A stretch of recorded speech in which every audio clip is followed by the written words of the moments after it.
mga ka-travelers, ngayon nandito tayo sa vicinity ng Birkikara near police station. Ayan yung polisiya. Ayan yung polisiya Birkikara.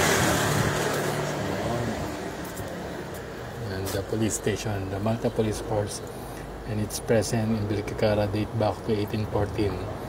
The station was not always on the site, but this came to be probably in 1886 when it also housed the clinic of the district medical officer until the opening of the President Polyclinic. This typical 18th century house was originally a country house, like others in Birkikara that belonged to some wealthy family. A coat of arms painted over the entrance in the hall indicates that at that time it belonged to somewhere with the surname Sayela.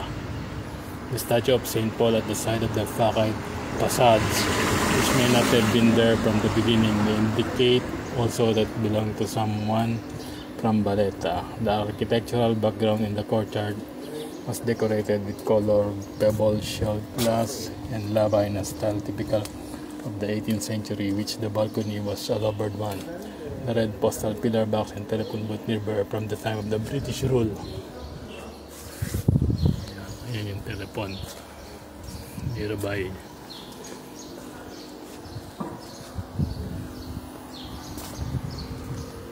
So wala ko tayo mga ka-travelers. Ayan yung sinasabi ng Elizabeth na telephone.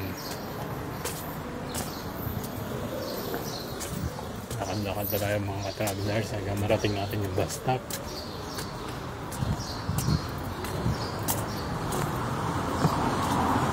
Tingnan niyo yung mga kadakasan, diferentes colores.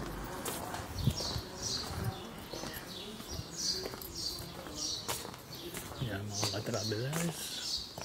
Tingnan niyo yung mga bahay. Bawat bahay may statue of Jesus like this. Yan. Ang pag-aalaman na ang bansang ito ay isang Catholic country.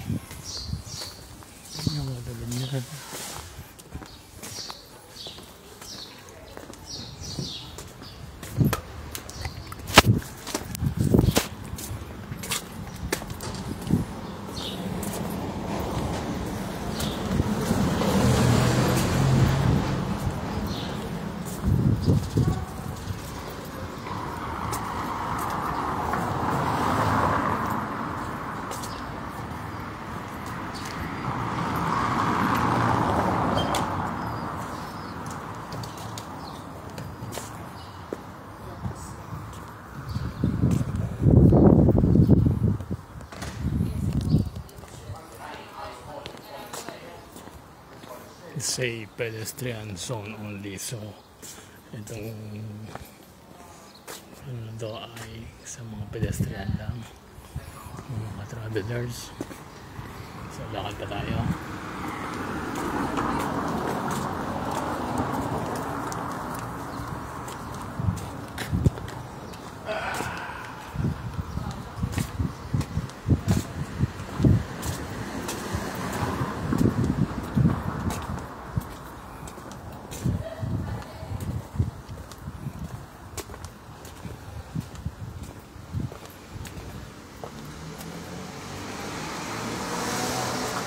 Ayan yung bahay, may mga bulak-bulak laking na katulad yan. Yan sa pinto.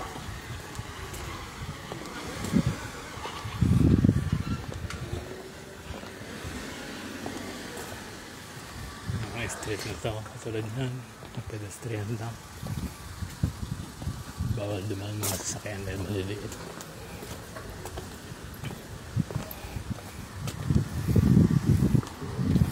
Nakanta tayo mga travelers sa yung mga statue.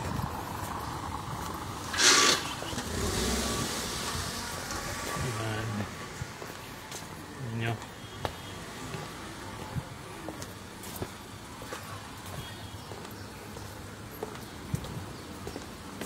Pababa tayo mga ka-travelers. Ayan. Letter T. I don't know what's the meaning of letter T. So Baba tayo mga travelers. Yan, maganda yung mga daanan, parang yung mga kalye sa Italy. Ganito yung mga kalye sa Italy. Yan, yung mga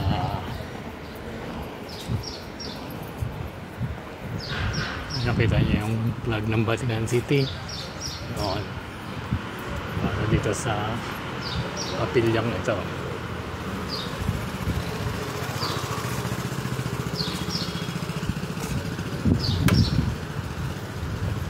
Ito kapilya ng St. Paul Valley Road, Malta.